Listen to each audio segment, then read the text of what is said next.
Conrad, called the younger or the boy, but usually known by the diminutive Conradin, was the Duke of Swabia, King of Jerusalem, and King of Sicily. Early childhood. Conradin was born in Wolfstein, Bavaria, to Conrad IV of Germany and Elizabeth of Wittelsbach. He is sometimes known as Conrad V of Germany. Though he never succeeded his father in Germany, he was recognized as King of the Germans, Sicily, and Jerusalem by German supporters of the Hohenstaufens in 1254. Having lost his father in 1254, he grew up at the court of his uncle and guardian, Louis II, Duke of Upper Bavaria. His guardians were able to hold Swabia for him. Jerusalem was held by a relative from the royal house of Cyprus as regent.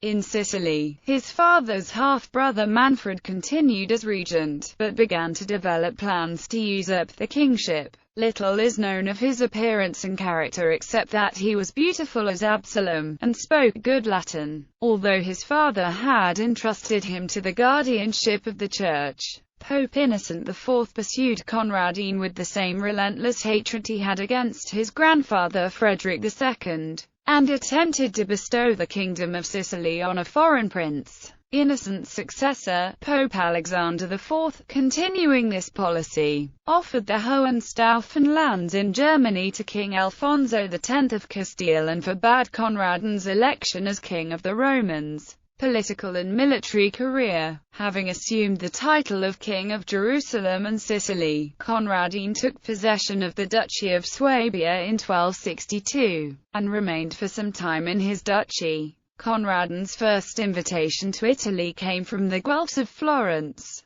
They asked him to take arms against Manfred, who had been crowned King of Sicily in 1258 on a false rumor of Conradin's death. Louis refused this invitation on his nephew's behalf. In 1266 the Count Charles I of Anjou, called by the new Pope Clement IV, defeated and killed Manfred at Benevento, taking possession of southern Italy. Envoys from the Ghibelline cities went then to Bavaria and urged Conradin to come and free Italy. Count Guido de Montefeltro, representing Henry of Castile, Senator of Rome, offered him the support of the Eternal City. Pledging his lands, Conradin crossed the Alps and issued a manifesto at Verona setting forth his claim on Sicily. Notwithstanding the defection of his uncle Louis and of other companions who returned to Germany, the threats of Clement IV, and a lack of funds, his cause seemed to prosper. Proclaiming him King of Sicily, his partisans, among them Prince Henry of Castile, both in the north and south of Italy, took up arms. Rome received his envoy with enthusiasm, and the young king himself received welcomes at Pavia, Pisa and Siena. In September 1267 a Spanish fleet under Prince Frederick of Castile, and a number of knights from Pisa, and Spanish knights soldiering from Tunis,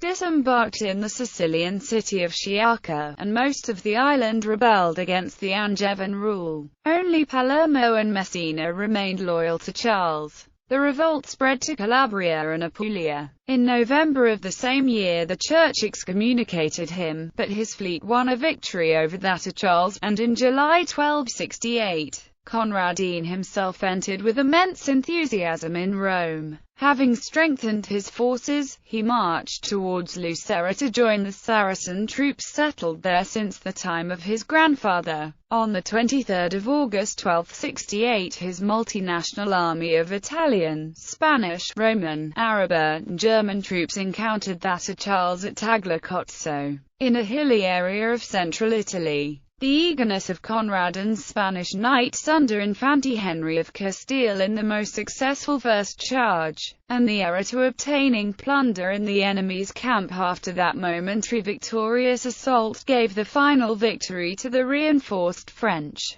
Escaping from the field of battle, Conradin reached Rome, but acting on advice to leave the city he proceeded to Astura in an attempt to sail for Sicily. But here he was arrested and handed over to Charles, who imprisoned him in the Castel dell'Ovo in Naples, together with the inseparable Frederick of Baden. He was tried as a traitor, and on the 29th of October 1268 he and Frederick were beheaded. Legacy. With Conradin's death at 16, the legitimate Hohenstaufen line became extinct. His remains, with those of Frederick of Baden, lie in the church of the monastery of Our Lady of Mount Carmel at Naples, founded by his mother for the good of his soul, and here in 1847 Maximilian, Crown Prince of Bavaria, erected a marble statue by Bertel Thorvaldsen to his memory. In the 14th century Codex Manessa, a collection of medieval German lyrics, preserved at Heidelberg, there appear 2 songs written by Conradin,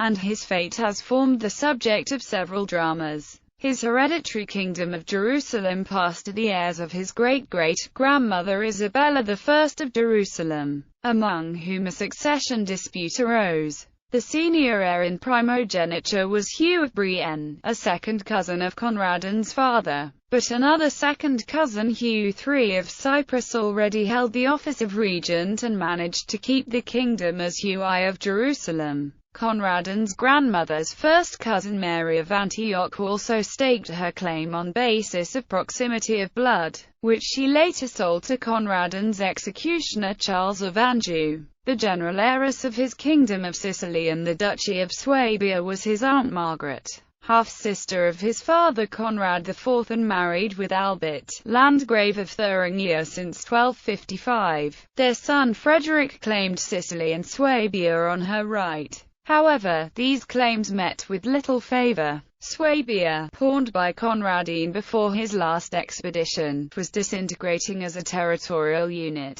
He went unrecognized in Outremer, and Charles of Anjou was deeply entrenched in power in southern Italy. Margrave Frederick proposed an invasion of Italy in 1269, and attracted some support from the Lombard Ghibellines. But his plans were never carried out, and he played no further part in Italian affairs. Finally, Sicily passed to Charles of Anjou, but the Sicilian Vespers in 1282 resulted in dual claims on the kingdom, the Aragonese heirs of Manfred retaining the island of Sicily and the Angevin party retaining the southern part of Italy, popularly called the Kingdom of Naples. In fiction, the novel Plevlip by Karl Ristichevy depicts Conradin's Italian campaign. A translation into the French by Jean-Pascal Olivray, entitled L'Étendard en Flammes, was published in Paris in 2005. Ancestors.